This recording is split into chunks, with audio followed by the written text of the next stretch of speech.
if you put 2.5 bars of pressure at your turbo at sea level, it's fine. But you put 2.5 bars at Pikes Peak and your turbo has to spin an extra 100,000 RPM to create that pressure. That's where we added turbo speed sensors on all the turbos.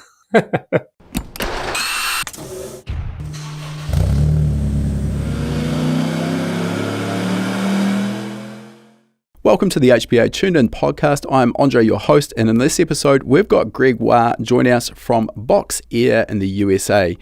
Greg is originally from France, but has been based in the US for the last 10 years, running his business Boxeer.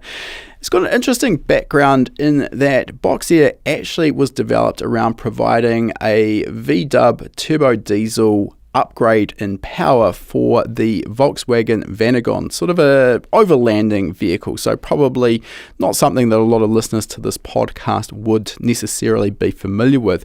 However, more relevant to our interest is Greg's exploits at Pikes Peak, basically running at the very front of the diesel field. In fact, only narrowly missing out on the diesel record up Pikes Peak, which is something he is seeking to put right in the 2022 running of the Pikes Peak hill climb, also coincidentally the 100th running of that hill climb.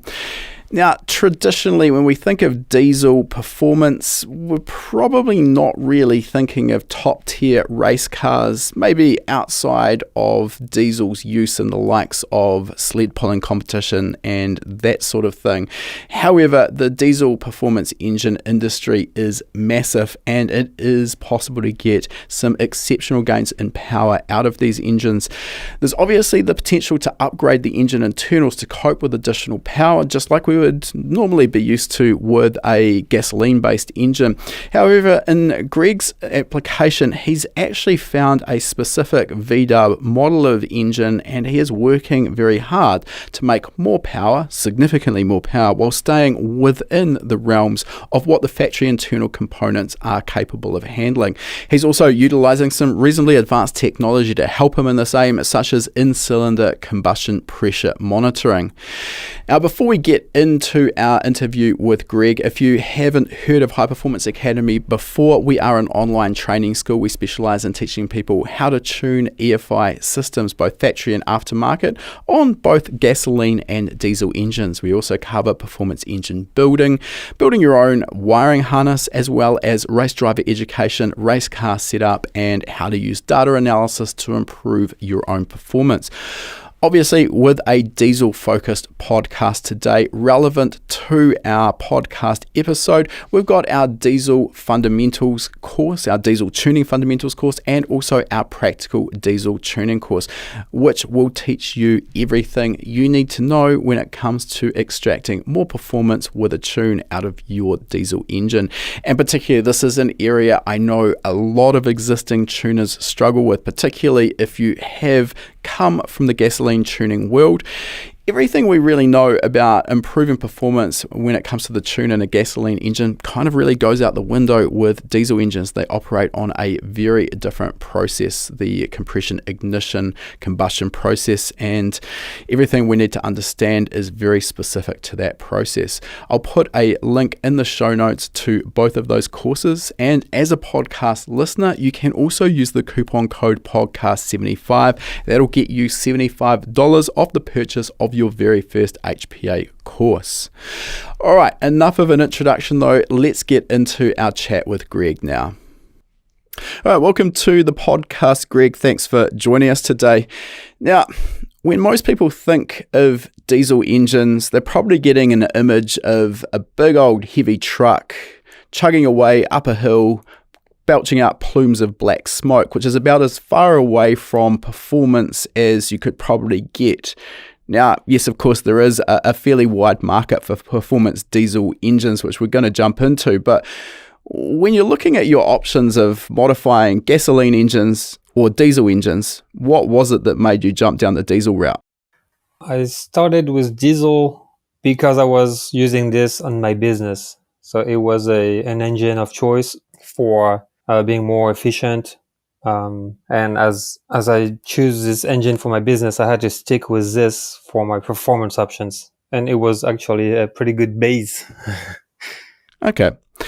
Let's come back to that. You just mentioned your business. So this is Boxeer, I'm assuming you're talking about? Right. Okay. Can you give us a quick rundown on what Boxeer is and what services you provide? Yes. So I offer engine transplants for the Volkswagen bus community. So mostly Volkswagen buses from the 80s to 80 to 92. All those water-cooled engines or gasoline, and they are rear-engine vehicles. So I created this conversion kit that replaces the original vehicle engine, and essentially it turns the power up. Mileage is double the mileage, and so that is what I do for the business Boxeer. Okay, so that's a fairly niche market, and we're talking here for those who aren't maybe familiar with that particular vehicle. It's not, this isn't a performance vehicle, is it? We're talking about sort of an overlander type vehicle, and I know you've had your own fairly extensive experience traveling around in one of these. So how on earth do you decide, hey, you know what, I'm going to build an engine conversion for this fairly niche vehicle? So when I moved from France to the USA in 2010, I didn't know the Volkswagen bus were here in the US. I mean, those models, they were the Vanagons, and I was very shocked to see them. So I met a guy actually on a parking lot on a grocery store. He has this beautiful Vanagon, and I leaned down and see this Subaru engine. So I was amazed by seeing an old vehicle with a newer engine. This is the things that you don't see in France. So I started to chat with the guy, and turns out there's a huge community of swap in the US. And that's where I put the relationship, because I did a swap in France, but it was a diesel swap. So it was like, it's not a huge swap. It's just the same block in France. It's the same block, but updated turbos and everything. But here in America, it's a whole different engine. So I was like, oh, there's a big opportunity here to put whatever engine in the van. And I did a search, and really, coming from France, where we have 80% of the vehicles diesel, I was surprised in the USA there was none of those diesel swaps, really. A few guys did TDis, but not very well done, kind of homemade, not super pro. Okay, so basically the solution to improve the power and efficiency of that particular vehicle, better mileage, etc., not strictly with the aim of improving performance, but that's as an aside. Is that sort of a reasonable summary of why you're providing this solution? Right. Okay. And availability. It was just a very abundant engine in the USA, so it was perfect too. Let's jump back a little bit. As you mentioned, you, and probably most people getting the idea from your accent, you're originally born and bred in France before moving to the US. What's your sort of background in terms of your training? How did you get into building and modifying engines?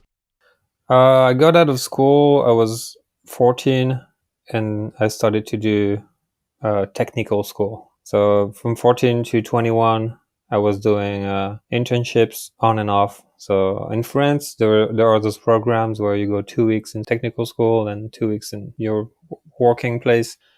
I wanted to do mechanic back then, but they said there were only room for body work, available spot for this. So I decided to go for it. And body work ended up being a passion, where I had no idea what it was first. But I really got connected to working the metal, like welding. I learned how to weld, how to like expand metal, retract metal, make shapes from blank piece of metal, sheet metal. Okay. So this is a little beyond just, how would we put it, panel beating, repair work. This is actually making bodywork from scratch, just from a flat sheet of metal. Is that what I'm getting from you? Yes. So in France, there is those restoration because those old vehicles, let's say the horses are pulling I don't know how you call this. So these need restoration, like those pieces that doesn't even exist. And so we made those, In France, there is schools that maintain those crafting. So I did that. It was interesting. I'm guessing those skills are really just about extinct these days. Would that be fair to say? Not a lot of people really passing on that knowledge like they used to? I would say that my teachers were in the 60s, like very close to the retirement. And I believe those were the last one from this generation of old stuff. And the new teacher was a new generation of kids, probably had like the more modern plastic fenders, how to unclip the plastic clips without damaging them, and I don't know what not. How to order a new part from the manufacturer when it's dented, basically. Right.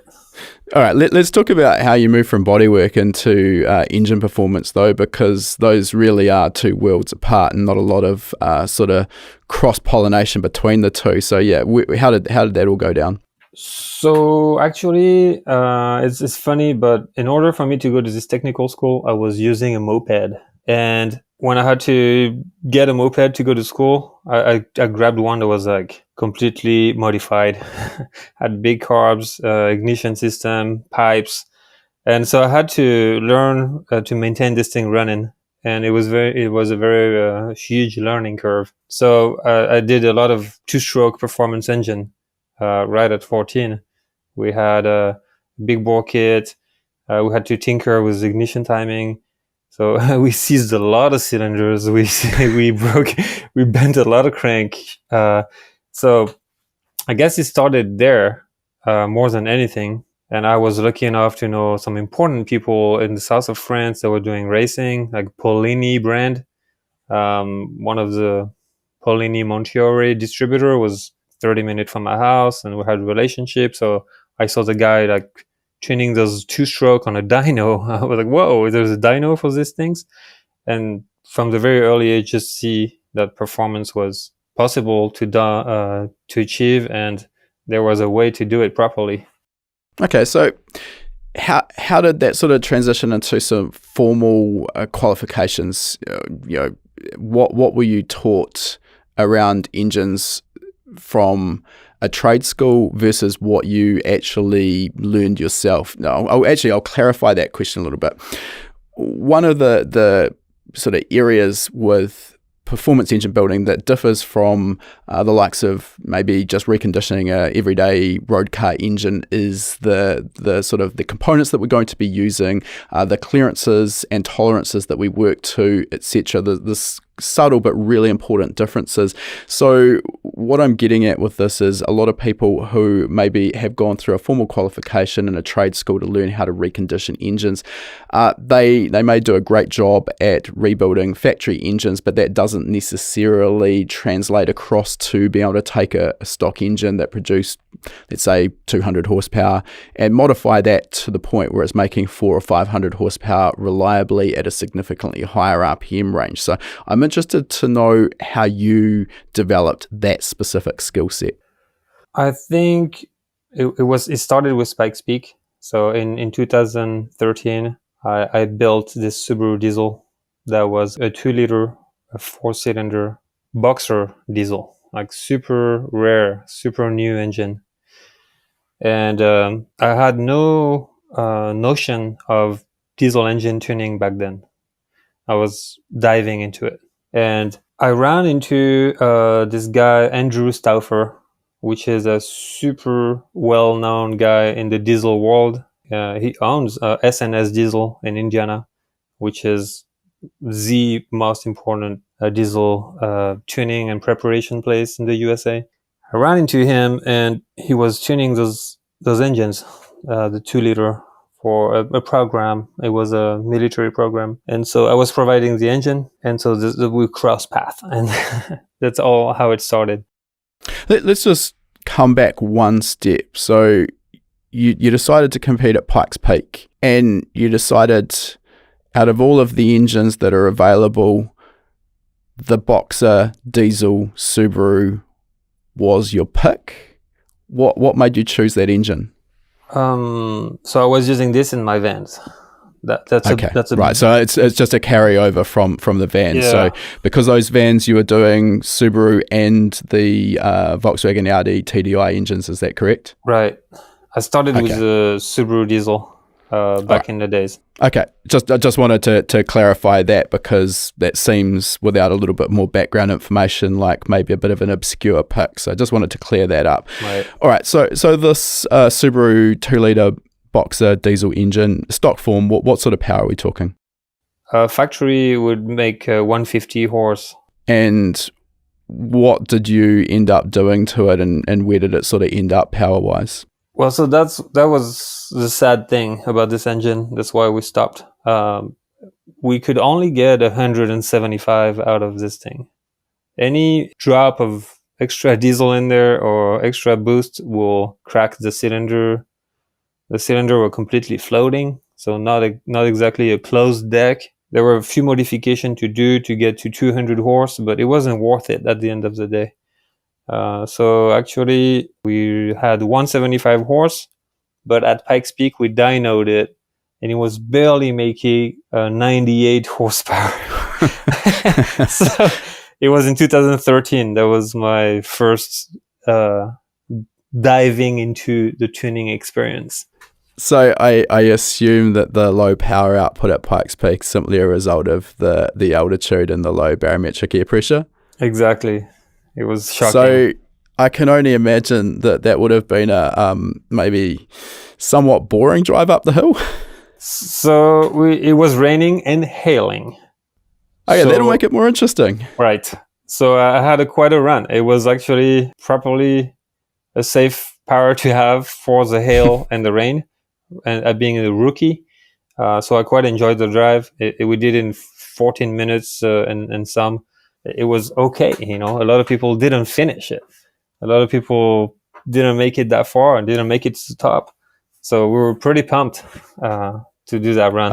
I've been to Pikes Peak. I've been lucky enough to be to Pikes Peak supporting a car a couple of years in a row, and I can attest to the weather there being very brutal and very changeable, and the number of cars with hail damage from hail the size of golf balls, it's quite an eye opener. So yeah, there's no discredit in getting a car to the finish line in the sort of weather I've seen there.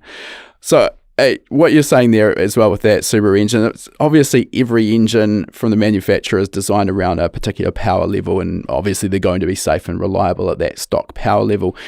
Most often we see, let's say the block, for example, will have quite a high sort of over-engineered safety factor. So when we want to maybe increase the power level by 20, 30, 50% even, typically the block's going to be up to that. So this is quite unique in that basically what you're saying is that Subaru block, without significant modifications and a lot of money obviously being thrown at it, the block is almost at its limit even in stock form at 150 horsepower. Is that correct? Yeah, that's exactly right. So from there with the Subaru, did you decide to essentially shelve that project and move on to a different engine with a little bit more potential? Yeah, so it was very unlucky, but they decided to, unlucky and lucky at the same time. They decided to stop producing this engine in 2015. The Japanese were done with this engine. So I had to change to an available engine for my business, because I make those kits, every week I have to send a kit to a customer. And so I swapped to the TDI, and that was a whole different story. Like the TDI is like a Cummins engine. It's like a cast block that can take all the power you throw at it. And this made a whole new potential for performance.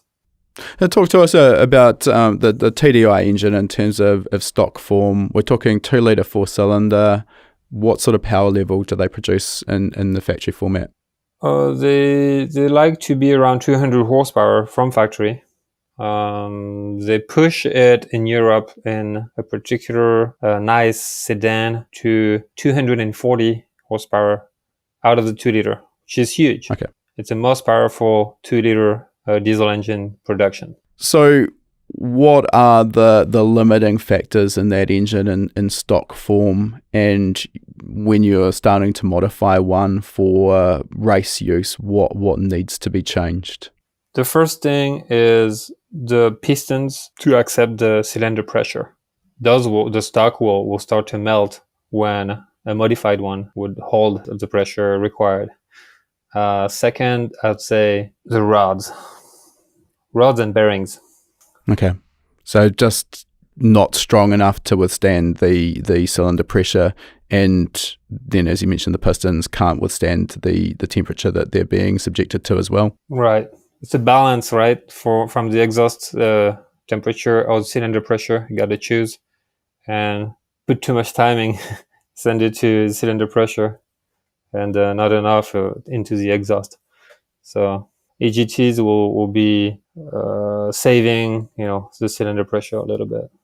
All right, we'll come and talk about some of the tuning aspects in a second. In terms of aftermarket parts for these TDI engines, is this well supported by mainstream manufacturers, or did you have to go and have components made? So at first, I had a model of an engine that was pretty well supported. You could get rods made and pistons, injectors, valves, cams, everything you wanted. But those engines were getting outdated. So the best common rail technology available was the 2017 out of the Tiguan or TDI, 240 horse stock. And this engine actually had, from factory, ported heads, huge valves, huge cams with more lift than any other TDI aftermarket, remelted pistons, treatment, big rods. Everything was much stronger from factory than the aftermarket. So even the studs out of this 2017 were the ARP studs, which was incredible. All in factory format. Yeah, like Wow. yeah. So I decided to go with this engine because I had the built engine, the cams, everything, but everything was just not perfect. Where that one came from the factory, absolutely dialed in. So I started with that. So 240 horsepower stock, what's the sort of power limitation that you found with reliability on that Tiguan engine? So the tuners that do the stage things, stage 1, stage 2, they were making 305 horse from factory, which is pretty huge for 2-liter TDI. And I took that engine and pushed it we'll do 440 horse, which is still with exactly factory trim. Few mods, but okay, like the injectors and the full standalone Sorry, yeah, system. I'm talking more about the engine long block itself is still the factory componentry. Yes. 110 horsepower per cylinder. That's exceptional. One of the aspects with diesel engines compared to gas engines is, typically the operating RPM range is significantly lower.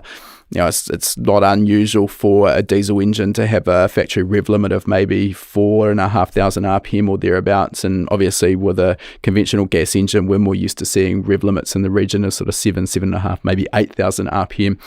And when we look at that equation for horsepower, it's obviously we take our torque, multiply that by our RPM, and then divide it by a constant. So the RPM becomes a really powerful multiplier, and when we want to make a lot of horsepower, really what we want to do is make torque, which is essentially just airflow at high RPM. Now, long-winded way of just talking about the physics behind this, but there's problems, of course, with diesel engines. When we want to rev them higher, they're built with a lot more rigidity and strength in the components to withstand the cylinder pressures, hence all of the components are heavier, so they don't really like to rev. So, long question there, Greg, but what I'm trying to get to is, are you extending that factory rev limit beyond what the stock rev limit is, or are you just working within that normal rev range?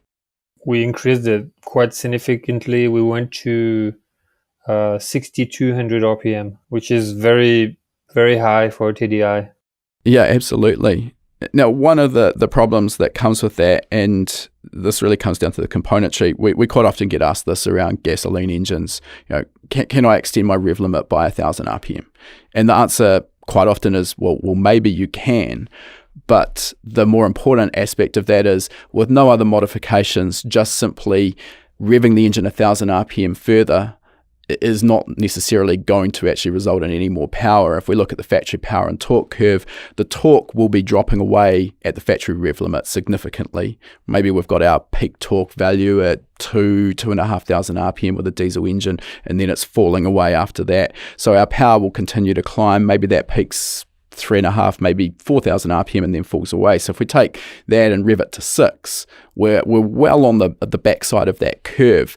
So typically getting performance at higher RPM requires some modifications in terms of maybe a set of cams or a cam grind that is more sort of focused on high RPM airflow. Maybe it's going to require some head porting and modifications as well to allow the head to flow. And then obviously the rotating assembly requires the strength to actually spin to that RPM. You mentioned, though, you're still in stock form with the engine internal. So am I right in saying you actually hadn't changed the cam profile or head porting or anything like that? Not yet. Okay, and it just works. It's mind-blowing. Is it safe to assume that some of this does come from external modifications, though, in terms of turbo sizing? Before this, I would say, so I have this combustion analyzer. It's a full engine combustion analyzer. So it records the pressure in the cylinders in real time. This was a key to, along with some advices from, I have a good friend, Chad, senior calibration engineer from a massive engine manufacturer in the US. So we could analyze the data and see where we could keep pushing.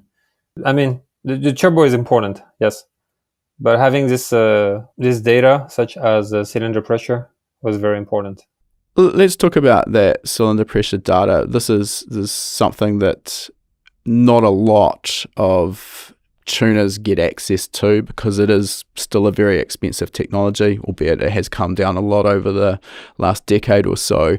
It also requires a little bit of work to actually fit the required sensors into the engine, but I can only imagine, not having worked with one myself, that we can learn a lot about the engine and the tune from that data. So first of all, can you talk to us about the sensors themselves and how you went about fitting those into the combustion chamber? Obviously, it's a fairly nasty place to be putting any kind of sensor, and there's also some limitations typically around how and where we can fit them. I know in gasoline engines we can use what they call instrumented spark plugs, where the sensor is actually installed into a special spark plug to get easy access. What's the sort of solution in the diesel world? So it's very easy. We get rid of the glow plugs, and we have this beautiful port. It's almost made for it. Yes, that actually companies such as Uptrend make diesel sensors that are shaped based off the glow plug sensor. So it's like an M10 by 1, same length, and you screw that thing in there. You don't have to make anything really special. It's expensive, but it's easy for a diesel. Yeah, I absolutely just didn't even consider the glow plug. So yeah, you've got some big advantages versus trying to fit them into a gas engine. So that makes things much easier. So essentially, again, for those who maybe aren't sort of familiar with this technology, it's a sensor that goes, as we've mentioned there, into the combustion chamber. So it's literally just monitoring at very high frequency the pressure through the full engine cycle, and that's mapped versus the crankshaft position essentially in the analysis software. So what are you using that data for, and how what is it actually telling you? So in the motorsports world and the diesel industry, they like to keep a cylinder pressure number. Let's say in the Dakar, I have good relationship with the Peugeot team. we get some numbers about what's a good cylinder pressure for sustained. So we compare from, like, the factory engine can take 200 bars. This Tiguan or TDI, it's built for 200 bars, and the racing industry standard for sustained will say 280 is a nice number. So we use of course it's experimental, but we use those initial numbers to start our experiments. So we target a cylinder pressure number, and we see how we can play with timing to please the EGT and maintain the cylinder pressure. And eventually you end up with this beautiful balance. You can keep increasing your cylinder pressure and see how long it lasts. You will not know. Let's say I set it to 350 bars and I can do 50 laps. It's going to work, but I have to open it to see if the pistons got damage, or I need to analyze. So what we did was we had a given number that was a little high, but we want to push the engine. And we had so many cycles, open the engine, and we knew as a baseline that so many bars at this cylinder pressure, that EGT, that timing is perfect. Like, the engine was still brand new after 100 hours of abuse. You've mentioned a few elements there that come into the tuning. So let's dive into that a little bit. And I think before we do, we probably just need to have a real basic sort of high-level understanding of diesel engine operation. And yeah, I think, having gone through this myself, spending my whole life basically tuning gasoline engines, when you transition across to diesel tuning, basically almost everything you've learned goes out the window, and you have to unlearn that and understand the operation of the diesel. And I mean, obviously, the predominant thing here is that we're dealing with a compression ignition engine. There is no spark plug, so we don't have ignition timing or spark timing like we do in a gas engine, but instead, in a very similar way, what we've got is injection timing. And we've got a very high compression ratio typically in the diesel engine that's designed to create heat in the combustion chamber. And then with a common rail diesel engine, we inject the fuel relatively close to TDC, where there's a huge amount of heat being produced by that compressed air. There's a bit of a delay, and then the fuel and air will mix and start to combust just due to the heat. So that's the compression ignition element. So we've got, instead of spark timing, we've got injection timing, so which in essence does define where the burn is going to begin. We've also got fuel pressure, which is very critical, and then we've got the fuel quantity or fuel mass, which has a big driver on power. So I mean, again, from a gas engine perspective, really what makes the power is how much air we can cram into the engine, and we really have to keep our air-fuel ratio across a relatively narrow range to keep the engine happy and make good power.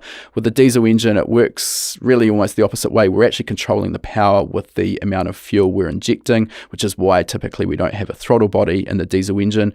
It'll quite happily combust exceptionally lean air-fuel ratios with no problem.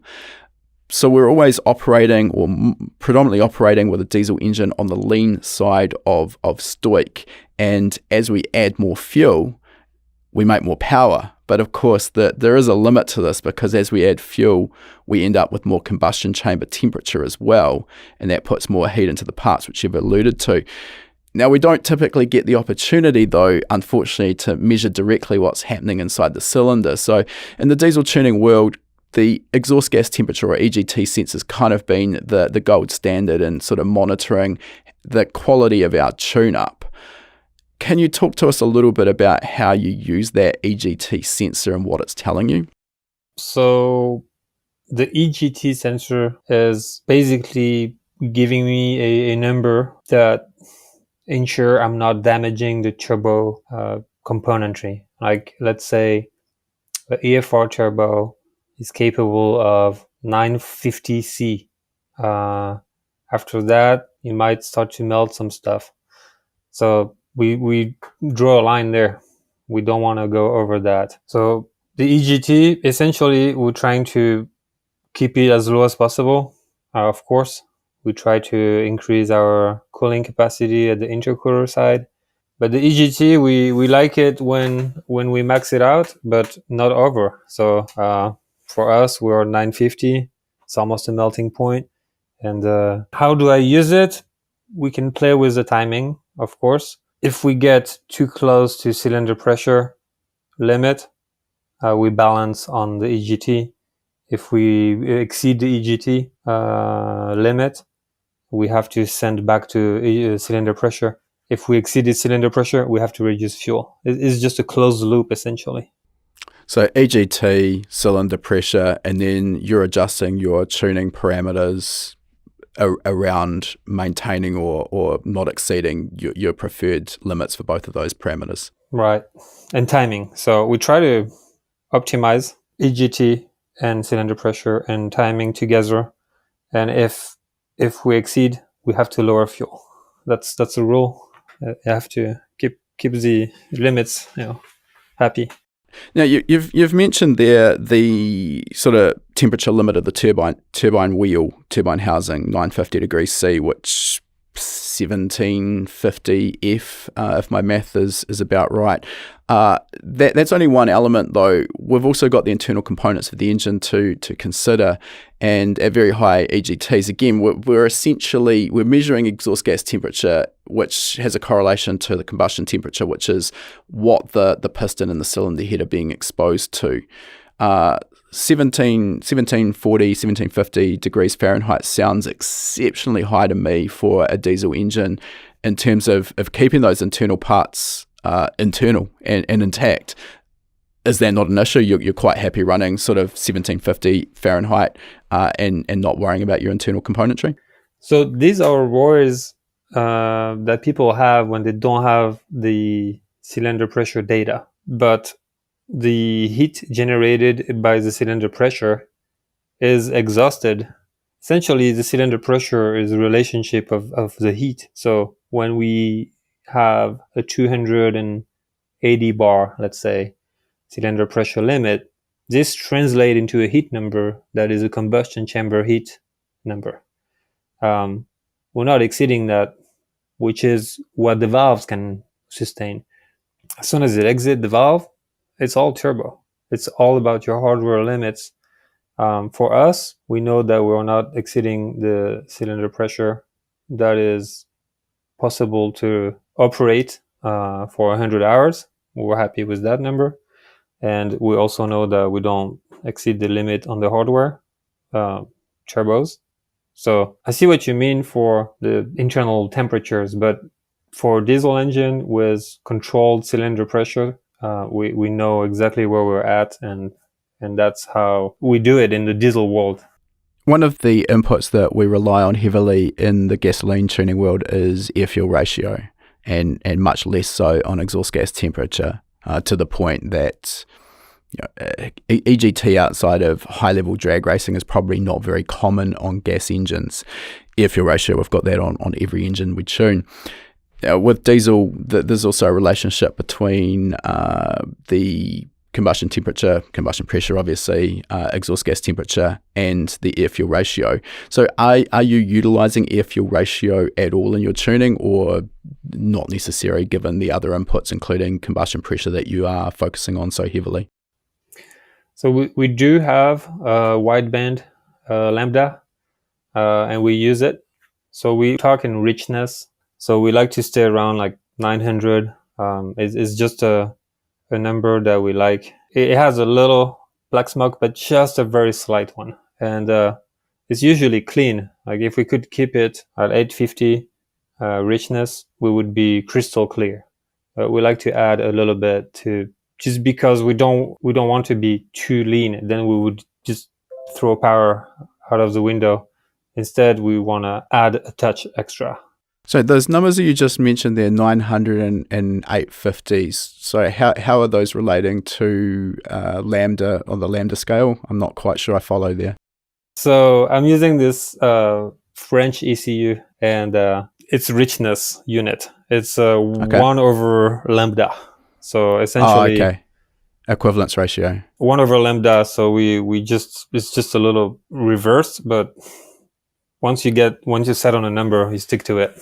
But essentially, I would say it's equivalent to an AFR that the tuner likes to have on their gasoline. Okay, like a 14. And we are talking. I mentioned there earlier when we were just talking about the basics of diesel tuning. The different part is that we're operating on the lean side of stoic.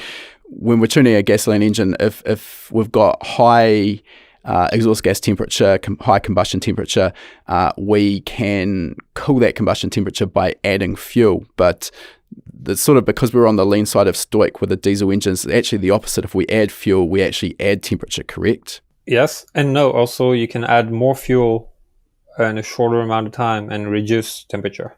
Sure, okay. Just talking about how you're actually getting that fuel, where you're getting that fuel into the combustion chamber. Right. Okay. Let's talk a little bit about the ECU that you're using. You just mentioned you've got a French ECU in there. The diesel tuning world is a little unique in that there's not too many options available for aftermarket standalones. A lot of the tuning is done with reflashing. Am I right in assuming that this unit that you're referring to is a standalone? Yep. Standalone ECU. Reach out to them, and turned out they equip all the best European Dakar rigs, like all the best Baja diesel racing happening in Portugal and in Spain, in France, is equipped with that ECU. So I was like, oh, okay, it's legit. They have no social media. Like, the website is like 50 years old, and I cannot believe that. But we're about to help them a little bit. What's the brand? So it's called Skynam. Okay, I think we'll put that in the show notes. Actually, Skynam is the diesel name, but the actual name is a Sybel. Sybel, Sybele. So what was involved with getting your engine up and running on that particular ECU? Were they able to support you, or you have to kind of figure all that out for yourself? Well, so that helped that I was French. I got in touch with the owner of the company, and he helped me set it up, the basics. So, sync, crank, and cam. That's the most complicated to get into the standalone. If you left by yourself and try to figure this one, it's hard. So he helped me with this. Then set up the basic sensors. You have to set up like coolant temperature sensor, the rail pressure sensor, the fuel temperature sensor. So the very basic ones, right? I started in 2010 with him. So that was very long journey to get to where we are today at 110 per cylinder. So yeah, he set me up the basics, and we got the engine running. And then, you break engines and melt pistons and learn the hard limits. And we trashed so many engines. We probably have a dozen of blocks around the shop just because of the standalone. Is this prior to the opportunity to have access to that in-cylinder pressure monitoring data, that you were having issues with braking engines? Yeah. I learned the hard way. So I did it mostly by myself, the tuning, and just like the mopeds, seize, replace. And so I guess I just recently had this combustion analyzer, but that's like, I almost didn't need it. I was wanting it because I got good at it and wanted more control about the fine stuff. And it does help. We can shave like more power out of the engine. Okay. Let's talk about Pikes Peak and specifically the car that you have been running up to this point, your Beetle with this TDI engine in it, which is a fairly, unfortunately we don't have the benefit of being able to show some pictures, but we could probably link some in the show notes so our listeners can get a sense of what we're talking about here. So it's a fairly unique combination there. You've got a Volkswagen Beetle with this TDI engine in the back, and also, from what I understand, a Porsche PDK 7-speed dual clutch transmission, essentially. Is that about correct? Yep. How did that combination come about for a start? Why did you start with the base of the Volkswagen Beetle? So to represent my camper company, I really wanted an iconic vehicle, and I noticed in Europe they ran this Volkswagen Bug as a cup. It's called the Fun Cup. Essentially it's a race car tube chassis with a shape of a bug on it. Fairly light, mid-engine, which was a key for success. And so I pulled the trigger on one. I found the Fun Cup USA. So in 2008, they attempted to bring the Fun Cup in California, and they had two original cars. And so I saw it in so the ad was a picture of the Fun Cup that was took by the editor, and the editor posted it on Facebook before the book was published. It was back in the days where the ads were on the books, you know. So I looked on Facebook, Fun Cup for sale, Fun Cup, like for 6 months, and I see this photo. Contact the guy. I'm like, yep. How did you know? Like, what? I see the phone number on the photo. Call him. Go straight to Colorado next day. Grabs the Fun Cup. The book was not even published. I bought it.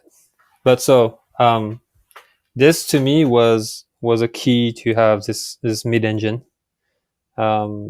Just because all the successful cars are mid-engine, like, you know, all the prototypes are mid-engine, all the Dakar that race and win are mid-engine, the best Peugeot T16 is mid-engine. So I was like, that's it. I can't argue with the mid-engine aspect. You're 100% correct there, and it makes a lot of sense. And again, for those who have maybe Googled the Fun Cup and have a sense of what we're talking about, one obvious downside is it looks like it has the aerodynamics of a brick. Am I right? Yeah, it's pretty terrible. Like the stock Fun Cup, they use 140 horsepower engines. Race it for 25 hours. I think it's fun there. And I pushed it. I pushed it to Pikes Peak 2020. All the videos in the link, they will probably represent my car when it was 280 horse, the compound at Pikes Peak. And yeah, the aero was not very good. It's a good car though. It was great. I can't complain about that choice I made. It brought me to where I am today. I'm super happy I dived into that project. Am I right in saying that you were runner-up in the diesel record at Pikes Peak back in, is it 2020, to Old Smoky, the truck? Is that correct? So yeah. So during that run, I lost my brakes for 1 minute and 45 seconds. Wow. So I have it in the data. The Plex combustion analyzer has brake pressure. It has everything. And so during my run, I did a mistake where the brake fluid was been flushed, and we put some like terrible brake fluid in there. It wasn't like the 600. It was like some crap. And that hurted me on the 2020 run, because I was in the 10-minute club on the qualification runs. But on race day, the heat added. Like, it's the only time where you can see the heat add up. And man, Pikes Peak has so much stress on the brakes that you don't even duplicate that heat stress at the track. Yeah, I think there's a couple of unique aspects with Pikes Peak. Obviously, the altitude is one thing, and most people sort of can get their head around the fact that at high altitude and low barometric pressure, your engine's going to make less power. That's pretty easy to understand. But the part that I think a lot of people overlook as well is that the lower air density actually also affects the cooling properties of everything on the car as well. The oil, the coolant, and obviously airflow onto the brakes. There's less cooling happening there. So that's, you know, one problem. The next is that the way Pikes Peak runs as an event, you've got the week of practice leading up to the event, but they split the hill into 3 sections. So you practice on one section a day, and you never actually get to do the full run from top to bottom or bottom to top until race day. So the difference in running over a section that might be a few minutes long versus a full run that might be 9 to 11 minutes, that's a big difference on components like the brakes, correct? Yep, that's right. Now, the interesting aspect, well, there's two interesting aspects here other than the fact that it is running a diesel engine. First of all, let's talk about the compound turbo aspect, because this isn't something we see too often, and where we do see it is usually in applications where we're trying to run very, very high boost pressures and we're basically outside of the efficiency of a single compressor. So we can sort of compound the turbos and basically get a multiplication effect for the boost pressure, keep both of the turbos operating within the efficiency of their compressor maps. What was the impetus behind compounding for you? Because it doesn't sound like you're really stretching the boost limits or boost capability of the turbo. That's true. We keep it pretty chill right now, but we're about to crank it up. So we kept blowing turbos in 2019 and 2018, single turbos, and we didn't know. It was a learning curve that if you put 2.5 bars of pressure at your turbo at sea level, it's fine. But you put 2.5 bars at Pikes Peak and your turbo has to spin an extra 100,000 RPM to create that pressure. And that's where you learn that the turbo has a hard limit on the RPM. That's where we added turbo speed sensors on all the turbos. And that's one of the nice aspects with some of these newer performance-based turbos from the likes of Borg-Warner with their EFR series and Garrett. We do have, first of all, the ease of being able to fit a turbo speed sensor, which traditionally used to be a bit of a ball ache and require some pretty intricate machining. Now there's just a nice little hole through the compressor cover, and if you want to use it, you drill it out, add the sensor, job done. So that gives us an indication of where we are in the turbo speed, and the manufacturers then give us a hard limit so we can make sure we stay under that. Generally, if we do, all things being equal, the turbo's probably going to lead a fairly long and healthy life. The bit that, again, it's sort of this Pikes Peak aspect, and it's not just Pikes Peak, it's altitude, but Pikes Peak sort of is the most extreme of those events. And what's easy to overlook is it's not just the boost pressure that the turbo cares about, it's actually the pressure ratio. So that's the pressure at the compressor outlet divided by the pressure at the compressor inlet. And that inlet pressure, generally give or take, is going to be barometric air pressure. So what I'm getting at here is, as we go from sea level to the start line of Pikes Peak, which I think was maybe around 9,000 feet, up to the summit, 14,000 feet, the barometric air pressure at the compressor inlet is continually dropping. So if we want to make the same boost pressure in the inlet manifold that we were seeing at sea level, we're basically working that turbo harder and harder at a continually higher pressure ratio. And that also has an impact of where, not just our turbo speed, but where we're working on that compressor map as well. So is that another aspect where this compounding comes into it? Just again, trying to keep turbo speed down and make sure we're in the efficiency of the compressor map at very high altitude? Of course, yeah. This is when you get deep into the turbocharging, the ratio is super important. So we keep optimal location on the ratio mapping. And we actually have a tuning that involves turbo speed limit, and we wastegate based on RPM, based on altitude. So we change the RPM limit of the turbo based on altitude, and we manage the wastegate based on turbo speed sensor. So we always keep the optimal speed at the turbo.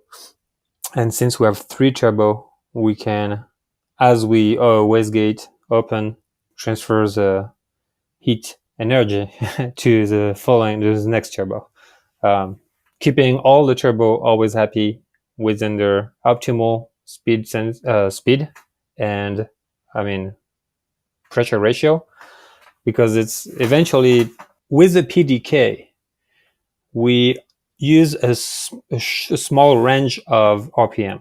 We focus 6,200 RPM is like the extreme in the last gear when we do top speed only. But we focus on 4,800 RPM to 5,600 RPM. This is our power band. When you have this narrowed down to the narrow band, we can just see what the turbo likes to rev at for this particular power band.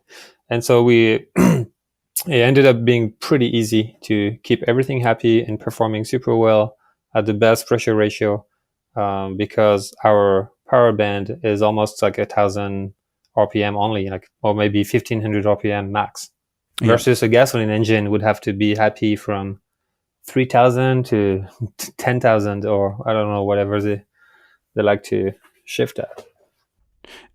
In terms of the boost pressure at the inlet manifold, so forgetting about pressure ratio for a moment, you've mentioned there about turbo speed monitoring and changing that target versus altitude.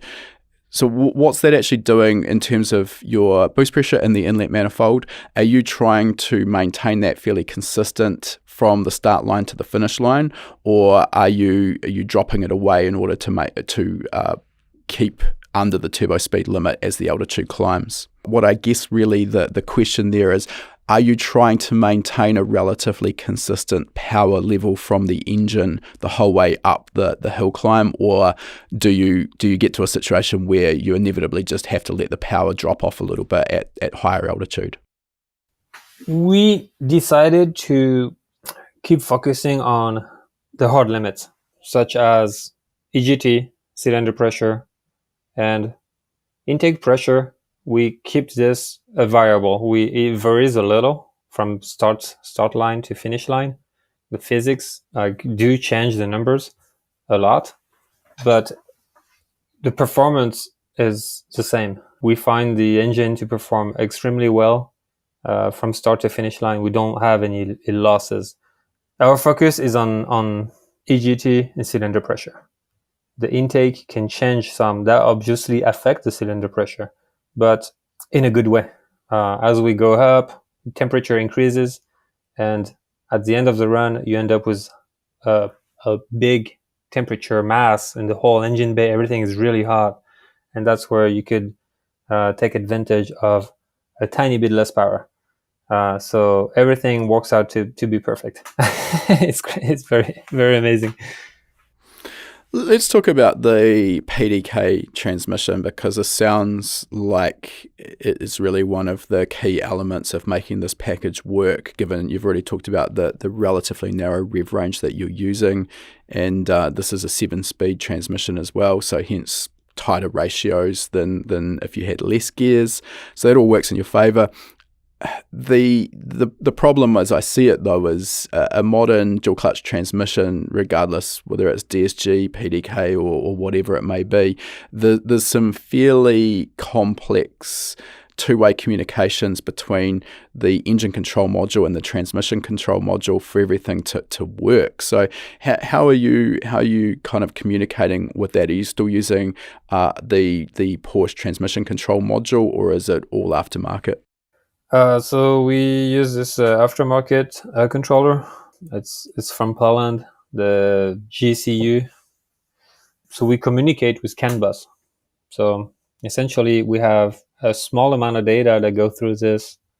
We keep it as simple as possible. We have RPM, TPS, so I guess pedal position sensor, and torque. We have a compensation that's torque based, but we don't even use that anymore.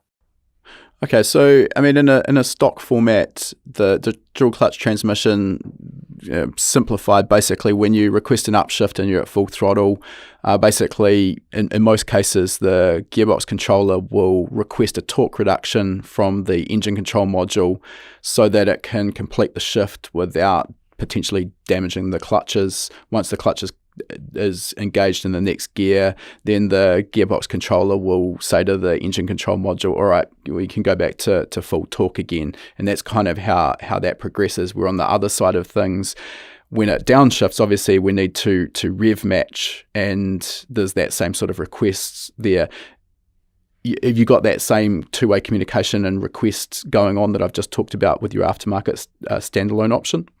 So we used to have this going. So my engine ECU would send torque and RPM, and also know when the gear would be happening, and we would have a torque reduction happen. But with this actually didn't do any benefits, so we got rid of it. The beauty of having a 2-liter is that it's a very tiny engine with not much mass, and the PDK can take all the abuse from a 2-liter. It's still manageable. So essentially, torque reduction on an upshift, not essential with the actual torque you're putting through the PDK. Exactly.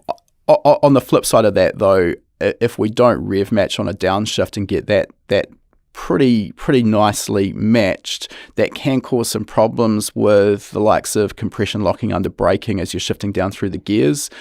Is that just not an issue with the close ratio box? You're not attempting to rev match? So this is like an issue with like the sequentials, but the PDK has so many gears that the gear change are happening so frequently that the difference in RPM is almost negligible. So when I downshift, the PDK is not getting a 5,000 RPM difference. It's getting 1,000 RPM difference or 1,500. So it's so minimal that it's not getting affected by those shift. It's just so. In other words, you can essentially run the PDK almost completely independent of the engine, and there's no real need for any torque manipulation. That's right. In my case, for my RPM usage for the TDI, it turns out to be a very good solution. Interesting. All right, you've got a new build that's underway, and from what I understand, it's up and running, and it's going to be heading to Pikes Peak in June for the 100th running of the hill climb. This one, it sounds like it's basically taken what you've learned so far with the bug and sort of put it on steroids. Tell us what your platform is. I decided to move to the Radical. It's a prototype chassis. It's also a mid-engine. I was able to transfer the whole package from the bug and integrate it into the Radical. It turns out to be almost 400 pounds lighter than the bug, a lot more aerodynamic, and a lot better center of gravity. The Radical is a British prototype cup that's very successful nowadays.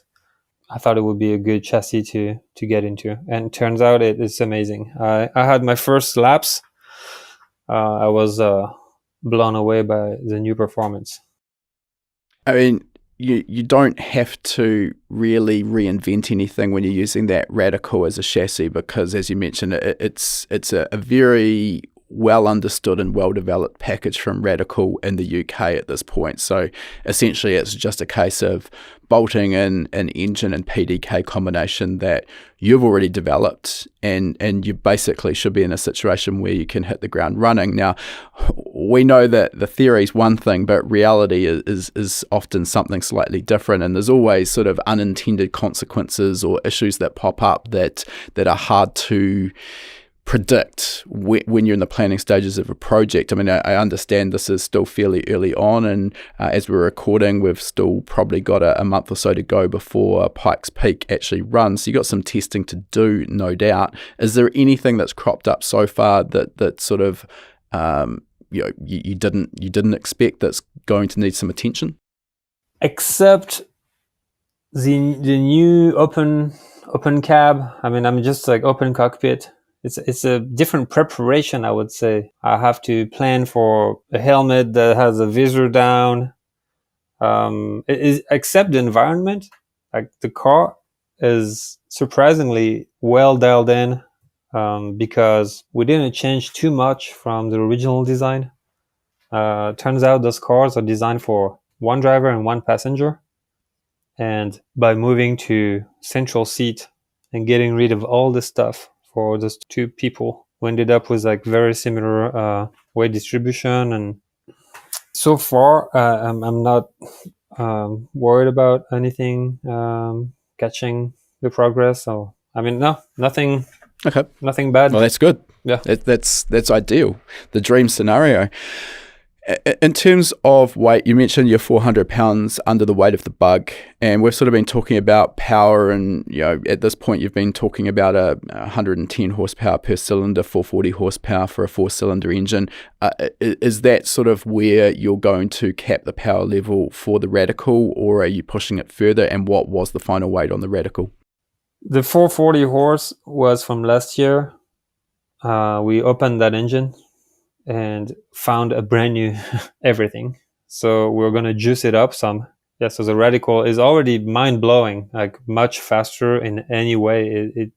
So I like to do testing at the drag strip. It's weird, but coming from France, I did all the driving when I was 18, Peugeot 205 GTI in the back roads, like taking all those crazy turns, those crazy roads, like backcountry. This is where I grew up. This is how I went to school. We raced, we almost died, and we were crazy after this. So for me now, like the focus is not how to drive in those crazy twisted roads, is how do you drive fast in between two turns, which Pikes Peak is a lot of 8-mile run in between two turns is perfect. So the drag, when I go there, I can simulate what it is between two of those Pikes Peak turns. It was like that was just perfect straight. They are 1/8 of a mile exactly. And so I go there and do all the testing, and this is where I get the good data. So give us, you've said you're going to pump the power level up a little bit. Have you got an idea in mind of where that's going to end up? We're shooting for just 5%. So we're going to crank up the fuel amount. It will affect the cylinder pressure, but it's taking it. We're going to touch the timing to keep the 5% increase in power directed in the cylinder, not in the EGTs. EGTs were capped. So this is so does that require you to advance the injection timing exactly. so that the combustion event's happening earlier in the cycle? That's the beauty of this, is we just move the power where we want, because you can choose now with the cylinder pressure sensor. We're going to send 5% more in the head, and it's brand new now after so much abuse, so it will take it. There's no doubt. You've had a bit of experience at Pikes Peak already, and you've got a combination that should be lighter, more powerful, better balanced, and much more aerodynamic. Are we allowed some predictions on where you see your final time coming in, and is that diesel world record within reach? So in 2020, I was a second away from the record. And that was with your brake problems? Yeah. So they did 11:24. I was 11:25 with a minute and a half of no brakes. In 2021, I went there with good brakes, and I did a calculated 10:09, which was more representative of my performance. And that was with a bug and with brakes. And so now I have all the Radical package. It's much faster. Just better experience about the track also. I've been racing this thing so much that now I know the track by heart, almost. I mean, as much as I can. There's still little turns that I need to work on, but I think this is what the testing is for. So no actual number prediction? I mean, I'm guessing from what you've said there, it should be well into the 9s. 9-minute club, that's what we hope for. Okay. 9-minute club is pretty respectable, especially for a TDI engine. 100%. I think getting sub 10 minutes is respectable, irrespective of what you've got powering the vehicle. So that's going to be a huge accomplishment. Look, Greg, I think we'll move towards wrapping this thing up, and we've got 3 questions at the end we like to ask all of our guests. And the first of those is, what's next in the future for you and Boxeer? I mean, obviously we've just talked about in the very near future you've got Pikes Peak 2022, but beyond that, sort of, where do you see life headed for you? Well, motorsports related, we have this second radical chassis with a new transmission. So we're going with a Lamborghini Huracan Audi R8 Quattro. So it's a mid-engine dual clutch, but instead of being a rear-wheel drive only, going four-wheel drive. And that's going to be key for Pikes Peak in the future to get this amazing traction out of the hairpins. Because right now we have a boost per gear and power per gear to traction control, because the first, second, and third are struggling to stay on track because of being a huge grade, being cold the track. So 4-wheel drive is going to be a big benefit in the future. Right. All right. Given your career and everything you've sort of done so far, from body work to overland and Pikes Peak adventures, building and modifying and tuning these turbo diesel engines, is there any advice that you could give to maybe the 16-year-old version of yourself to maybe fast track your career and maybe avoid some of the pitfalls you've seen? Wow. So it's tricky there, because if I had to give an advice, it would be to probably go look for a good tuner, a reputable tuner that can help you. But that also requires a ton of money when you're young. So the learning the hard way path was fun. It was pretty costly, probably more than a tuner. But I learned also deeper by doing the mistakes myself. So I don't know. I don't really know. Wouldn't change a thing. Yeah, I like to learn the hard way. I don't know. It brings you somewhere else than the regular path. I do think that while it can be an expensive learning curve, sometimes, I mean, mistakes or finding limits, I should say, maybe more so than mistakes, is kind of natural when you're pushing the boundaries, and there should be no disrespect for that happening. Obviously, we need to learn from those mistakes so that they don't repeatedly happen. But yeah, that can teach you so much more than just having smooth plain sailing where nothing ever goes wrong. So I've experienced that, particularly with my drag racing, and much like you, I don't think I'd change anything. It broadened my own experience, and I learned more from the odd experience that went wrong than I probably did from those that just always went right. Our last question for today, Greg, if people want to follow you and see what you're up to, where can they do so? Have you got some social media options for them to follow along, your website, etc.? We have the Instagram, Boxeer _ That's we post regularly about the progress, Pikes Peak, and all the overlanding stuff, turbo diesel, triple turbo pictures. YouTube, we try to keep up with that, and we have actually a videographer this year that makes a full documentary of the whole build. So we'll have a pretty epic video of chopping up the radical chassis, welding the new thing, and doing the testing, breaking stuff, keep going, and hopefully winning Pikes Peak diesel record. Facebook also has a page, the Boxeer. Perfect. Well, we'll put some links to those locations in the show notes for people to be able to easily follow. It's been great to chat there, Greg. Great to get some insight into your experience so far. I'm definitely excited to see what you can do in that radical, and I know there is going to be a bit more competition in the diesel market at Pikes Peak. And so hopefully you got some competition to keep you honest. We'll see how things work out. But all the best for Pikes Peak this year, and we'll see where you come out, hopefully in that 9-minute club with a record. Thank you so much. And I'll try to keep it on the track and put that 9-minute club time. No problem. All right, we'll talk again soon. Cheers, Greg. Cheers. All right, that concludes our interview. And before we sign off, I just wanted to mention, for anyone who's been perhaps hiding under a rock and hasn't heard of High Performance Academy before, we are an online training school and we specialize in teaching a range of performance automotive topics, everything from engine tuning and engine building through to wiring, car suspension and wheel alignment, data analysis, and race driver education. Now remember, you've got that coupon code. You can use podcast75 at the checkout to get $75 off the purchase of your first course. You'll find our full course list at hpacademy.com/courses.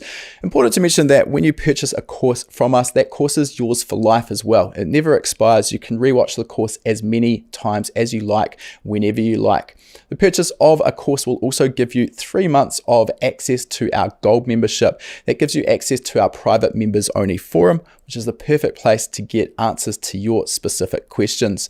You'll also get access to our regular weekly members webinars, which is where we touch on a particular topic in the performance automotive realm. We dive into that topic for about an hour. If you can watch live, you can ask questions and get answers in real time. If the time zones don't work for you, that's fine too. You're going to get access as a gold member to our previous webinar archive. We've got close to 300 hours of existing content in that archive. It is an absolute goldmine. So remember that coupon code podcast75. Check out our course list at hpacademy.com/courses.